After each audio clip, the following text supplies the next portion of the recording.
Village রান্নাঘরগুলো সব উপরেই থেকে যাবে জলটা। নমস্কার বন্ধুরা, ভিলেজ রান্নাঘর আপনাদেরকে সবাইকে আমার অনেক অনেক স্বাগত। আজ বৃষ্টির দিনে আবহাওয়া খুব ভালো হয়ে আছে, তাই আজকে সর্ষে ইলিশ বানাবো।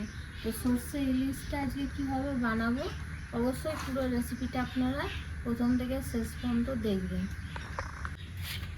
সাদা সর্ষে, কালো সর্ষে আর এখানে পোস্ত নিয়ে নিয়েছি। এবার এটা ম্যারিনেট করে নেব। লবণ, হলুদ গুঁড়ো আর খানিক সর্ষের তেল দিয়ে এটা ভালো করে মাখিয়ে নেব। সাদা সর্ষে পরিমাণ মতো নিয়ে নিয়েছি 2 চামচ। এখানে কালো সর্ষে 2 চামচ আর এখানে 1 চামচ পোস্ত। এগুলো সব বেটে নেব শিলে।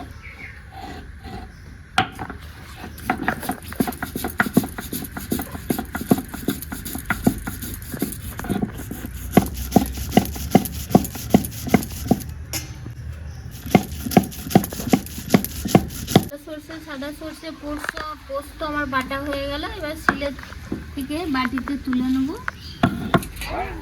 খুব মিহি করে বেটে নিয়েছি। উনুনটা আমি ধরিয়ে নেব। সর্বপ্রথমে যা বৃষ্টি পড়ছে কাঠগুলো একটু ভিজে ভিজে হয়ে গেছে।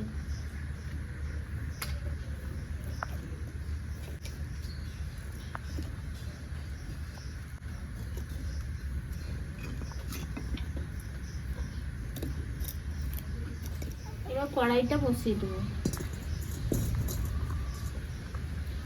আজকে যেটা হবে সর্ষে ইলিশ একদম ঘরোয়া পদ্ধতিতে বানাবো।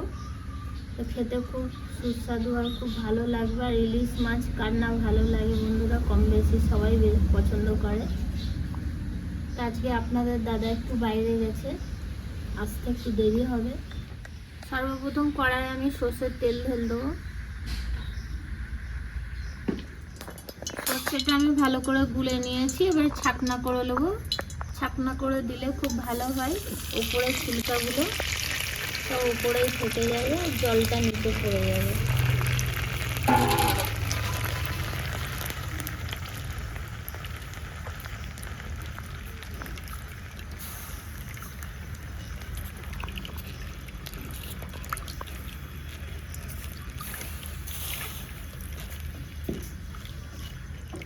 এবার আমি পরিমাণ মতো লবণ দিয়ে দেবো।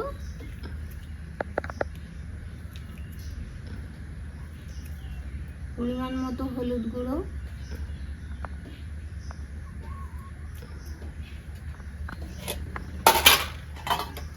এবার 2 মিনিট ঢাকা দিয়ে রেখে দেবো। ঝোলটা ফুটে গেলেই মাছটা দিয়ে দেবো। আজকে কাঠগুলো একটু ধিমি ধিমি জ্বলছে, খুব বেশি না। ঢাকাটা খুলে দেখি, দেখুন ঝোলটা কত সুন্দর ফুটে গেছে। এবার ম্যারিনেট করা মাছগুলো দিয়ে দেবো।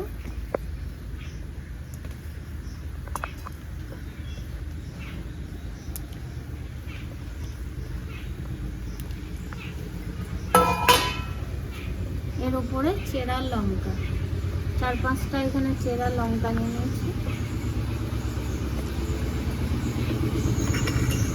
আবার খানিকক্ষণ ঢাকা দিয়ে দেবো, তাহলেই হয়ে যাবে সর্ষে ইলিশ। এবার ঢাকাটা খুলে দেখি জলটা কতটা মরেছে। জলটা একদম মরে গেছে, গায়ে লাগা লাগা হয়ে গেছে। এবার আমি ঢেলে নেবো।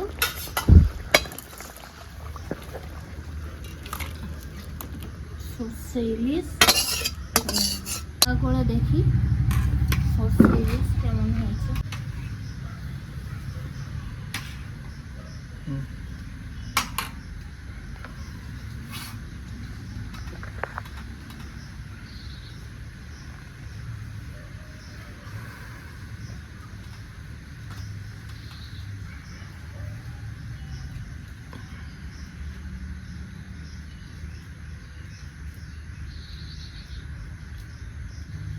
দারুণ হয়েছে।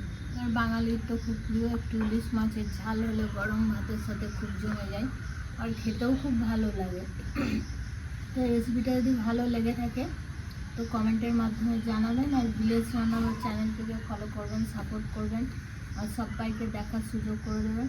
আর ইউটিউব থেকে যেসব বন্ধুরা দেখছেন এখনও সাবস্ক্রাইব করেননি তারা অবশ্যই করে পাশে থাকবেন, বেল ঘন্টি পাশে ক্লিক করবেন আর নোটিফিকেশানটা অন করে রাখবেন যাতে ভিলেজ রান্নাঘর চ্যানেলটি আপনার কাছে চলে আসে। আপনারা খুব ভালো থাকবেন, সুস্থ থাকবেন, সাবধানে থাকবেন। পরের রেসিপিতে দেখা হবে।